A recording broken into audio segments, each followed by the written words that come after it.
Assalamualaikum warahmatullahi wabarakatuh. Berjumpa lagi dengan saya Yopi Nugraha di channel Teknisi Kampung. Kali ini saya akan berbagi tutorial bagaimana cara menganalisa sebuah handphone yang mati total dengan tujuan supaya kita tidak salah mengeksekusi sebuah handphone. Jangan sampai handphone yang mati total karena hal sepele itu bisa berdampak ke permasalahan yang lebih besar hanya karena kita salah mengeksekusi dari awal ya, dan itu sering terjadi kepada pemula atau yang masih tahap belajar, karena saya pun pernah mengalaminya ya. Jadi saya pernah mengalami bagaimana susahnya membuka J1AC hingga membutuhkan waktu 4 jam 5 jam. Saya pernah merasakan bagaimana memasang LCD sebuah handphone itu tidak presisi atau sering cacat. Pernah merasakan masang IC sampai beberapa kali tidak down. Pernah merasakan masang konektor charger bukannya nempel, melainkan bagian tengahnya yang ke blower ya, yang menjadi leleh. Itu pernah saya rasakan. Tapi seiring berjalannya waktu, akhirnya kita menemukan cara terbaik ya, bagaimana cara melakukan perbaikan sebuah handphone, dan memang itu semua butuh proses, tidak instan. Dan di sini pun saya tidak untuk menggurui ya, hanya sekedar sharing saja seperti itu. Jadi yang perlu teman-teman ketahui, handphone ini bisa mati total itu bisa karena faktor dari hardware ya, atau bisa juga kita sebut sebagai perangkat keras ya.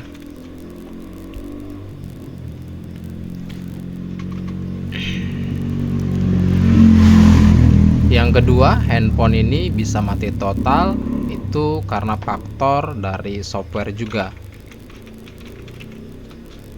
atau bisa kita sebut sebagai perangkat lunak ya. Nah, dari kedua pembagian ini, hardware dan software, secara otomatis kalau kerusakan handphone itu berada pada bagian hardware, maka yang kita perbaiki itu hardware-nya juga ya, seperti itu. Atau misalkan handphone ini mati total karena faktor software, berarti yang kita perbaiki pada bagian software juga. Tapi kadangkala kita akan menemukan handphone yang mati total karena dua faktor ini, karena faktor hardware dan pada faktor software seperti itu. Nah, biasanya kerusakan pada dua komponen ini itu terjadi kerusakan pada bagian IC penyimpanan ya, atau IC MMC, atau yang sekarang yang terbaru itu IC UPS. Seperti ini. Jadi IC penyimpanan ini ya, IC MMC sama IC UPS seperti itu. Nah, kerusakan seperti ini itu biasanya diakibatkan misalkan gagal update. Misalkan tiba-tiba handphone update, terus ketika update misalkan terjadi korup pada file atau tidak terinstall sempurna. Itu kerusakan pada bagian software. Nah, terus ada lagi handphone yang gagal update ketika faktor misalkan pas pertengahan pemrograman, penginstalan IC MMC ini misalkan ternyata kondisinya itu sudah lemah atau sudah urgent. Karena kan kita tidak tahu kondisi MMC tanpa melakukan pengecekan dengan box UP juga ya, atau UPS. Nah, misalkan menggunakan box JTAG atau MIPI dan lain-lain ya, seperti itu. Artinya kalau kita menemukan handphone yang mati total karena dua faktor, hardware dan software, berarti yang kita perbaiki itu yang pertama pada bagian hardware-nya terlebih dahulu. Yang kedua, baru kita perbaiki pada bagian software-nya atau program handphone itu sendiri ya, seperti itu. Nah, kita sekarang akan belajar ke masalah hal kecil terlebih dahulu ya. Ya, jadi pada intinya handphone itu kalau misalkan kita menemukan handphone yang mati total, hal kecil yang perlu kita lakukan itu kita jangan lupakan pada bagian baterai. Nah, karena kenapa? Karena baterai ini merupakan sumber tegangan dari sebuah handphone. Jadi jangan sampai kita menemukan handphone yang mati total, itu misalkan faktor utamanya karena baterai yang kosong, yang lowbat, kita malah menggarap mengerjakan pada bagian mesinnya. Nah, maka kerusakan akan menjadi parah ya, seperti itu. Nah, jadi kita pastikan terlebih dahulu baterai ini ya. Ada baterai yang seperti ini, ada baterai yang seperti ini yang sudah pakai fleksibel atau bahasa ininya baterai tanam, atau baterai yang biasa seperti ini ya. Jadi kita pastikan terlebih dahulu baterai ini memiliki tegangan minimal itu 3,7 volt ya. Karena di sini pun ada keterangan 3,7 volt ya. Nah, jadi minimal baterai ini memiliki tegangan 3,7 volt. Jadi kita cek terlebih dahulu menggunakan ampermeter ya, seperti itu.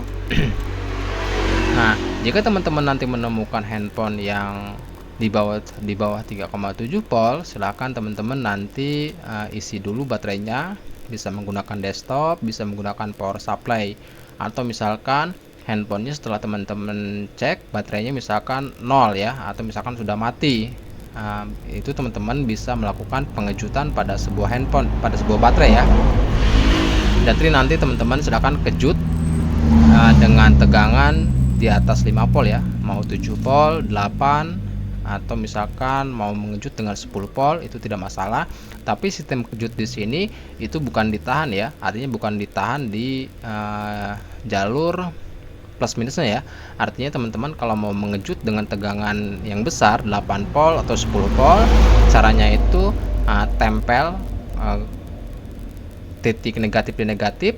Nah, yang titik positifnya jangan ditempel lama ya, artinya cukup ditempel, lepas, tempel, lepas, tempel, lepas ya, 3 kali ya, seperti itu biasanya kalau baterainya misalkan benar-benar kosong.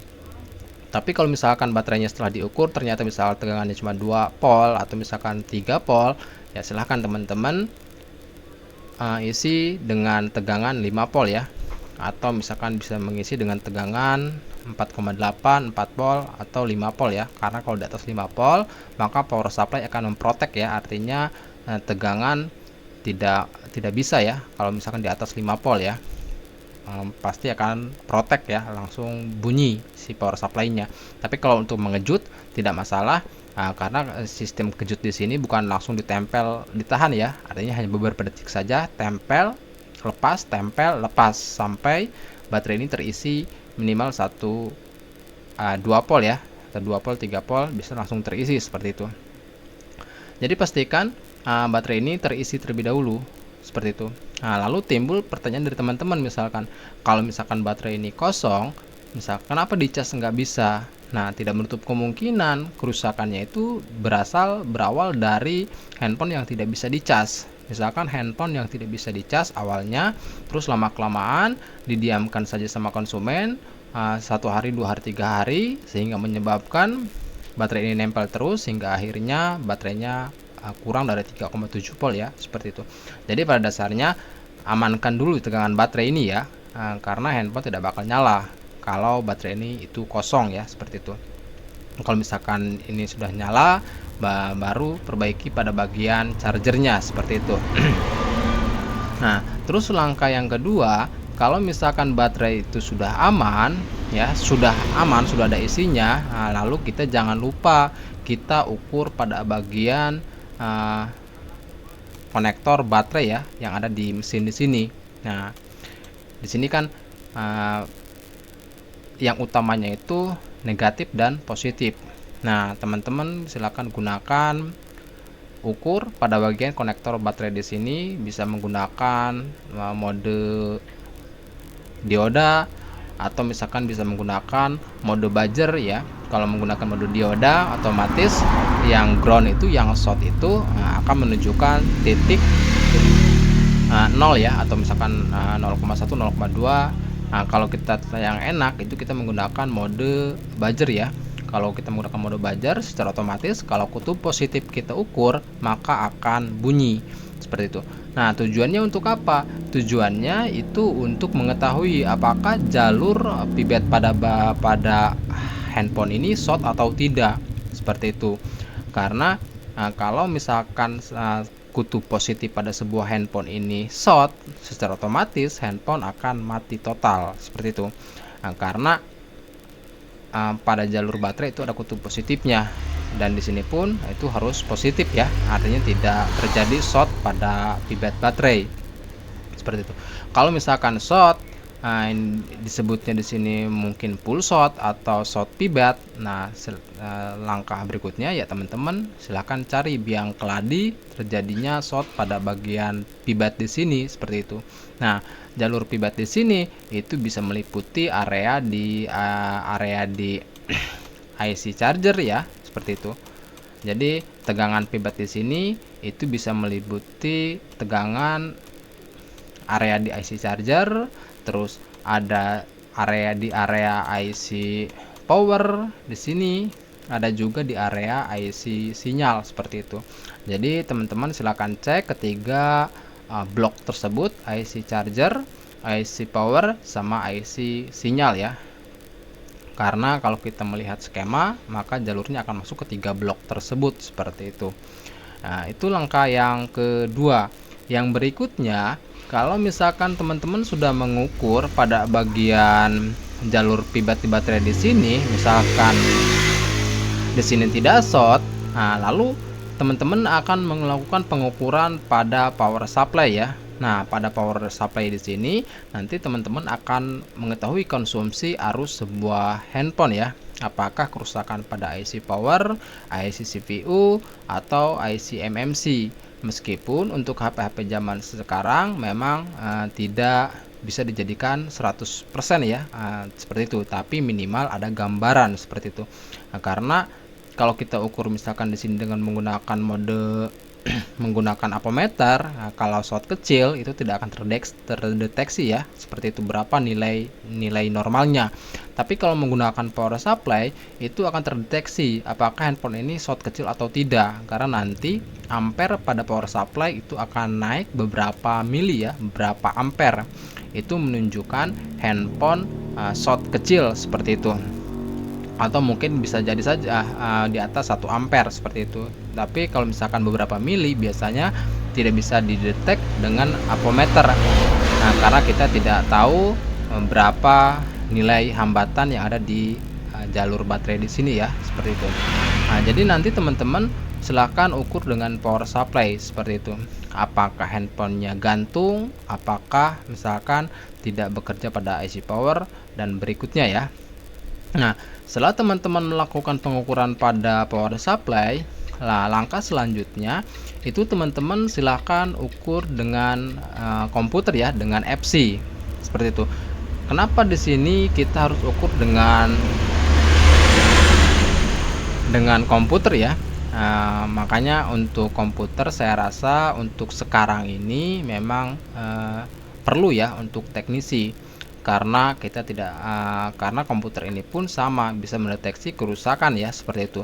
Contoh misalkan kita menemukan handphone yang mati total ya, kita ukur di sini misalkan handphone itu tidak short, lalu kita menggunakan power supply, misalkan arusnya misalkan setelah tekan on misalkan gantung di beberapa ampere ya, misalkan, atau miliampere misalkan.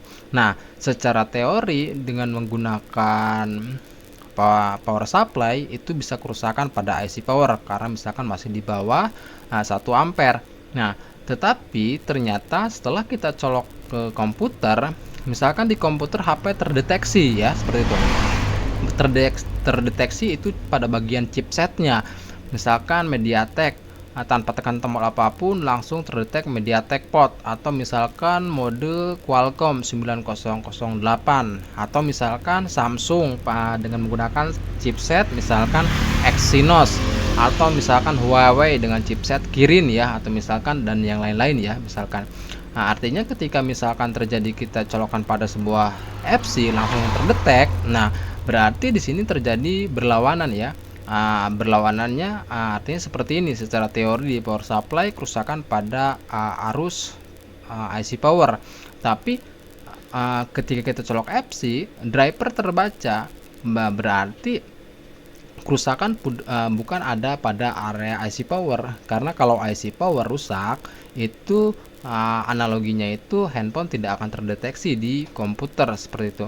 Jadi kalau handphone sudah terdeteksi di komputer, chipsetnya itu biasanya terjadi kerusakan pada CPU atau MMC ya, atau RAM. Artinya ketiga IC tersebut ada yang bad connect, baik itu dari jalurnya, atau misalkan bad connect dari kaki ke IC, atau misalkan tidak sinkron di bagian data karena faktor gagal update, atau misalkan bahkan IC-nya yang mati sendiri. Jadi penyebabnya seperti itu. Atau misalkan di kasus-kasus HP lain, misalkan di Y81 di Poco, terjadi kerusakan pada IC APT ya, seperti itu. APT yang masuk ke sinyal itu pun bisa terdeteksi di komputer chipsetnya seperti itu. Jadi langkah awal teman-teman silahkan cek baterainya, pastikan handphone tersebut memiliki sumber tegangan yang cukup ya, yaitu minimal 3,7 volt. Terus yang kedua teman-teman silahkan cek pada bagian pibet baterai, konektor baterai di sini, apakah handphone terdeteksi indikasi short atau tidak. Terus yang ketiganya teman-teman cek dengan menggunakan power supply, dan yang keempat silahkan teman-teman cek dengan menggunakan komputer ya, apakah handphone langsung deteksi secara otomatis drivernya ya, seperti itu. Atau yang kelima tambahannya itu kalau teman-teman memiliki USB adapter ya, atau alat pengecasan yang bisa langsung membaca arus pengecasan ya. Alat itu pun bisa bisa dibikin untuk analisa sebuah handphone ya, apalagi handphone zaman sekarang ya, seperti itu. Itu pun bisa kalau short pibas, itu pengecasan itu akan langsung mati lampunya. Atau misalkan kerusakan pada IC RAM, CPU, itu akan terindikasi beberapa miliampere, jalur pengecasannya 010, 06, itu ada indikasinya ya di handphone di alat itu ya, seperti itu. Jadi itu hal kecil ya. Jadi sebelum kita masuk ke area ini ya, ke area mesin ya, baik itu kerusakan pada misalkan IC atau apa.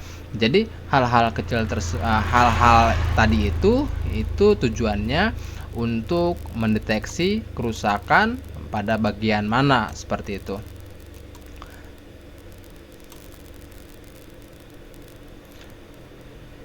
Jadi ada berapa ya tadi? Jadi yang pertama itu kita dari baterai, dari konektor baterai, terus dari power supply, terus kita dari komputer, terus dari pengecasan ya, dari USB adapter. Kita pun bisa menganalisa ya. Jadi mungkin itu saja untuk video kali ini. Itu video singkat hal-hal yang perlu kita perhatikan ketika kita menemukan handphone mati total. Mungkin nanti di video berikutnya kita akan masuk ke pembahasan yang lainnya ya, misalkan handphone yang mati total karena short, atau handphone yang mati total karena masalah terbaca driver, atau misalkan handphone yang mati total karena masalah software ya. Tapi pada intinya kelima cara tadi ya. Jadi cara tadi itu bukan untuk eksekusi ya, tapi untuk menganalisa, untuk menentukan titik kerusakan pada sebuah handphone, seperti itu. Jadi mungkin itu saja bisa saya bagikan, kurang dan lebihnya mohon maaf. Seperti yang saya bilang tadi, bukan bermaksud untuk menggurui, hanya untuk berbagi pengalaman saja, seperti itu. Sekian dan terima kasih. Wassalamualaikum warahmatullahi wabarakatuh.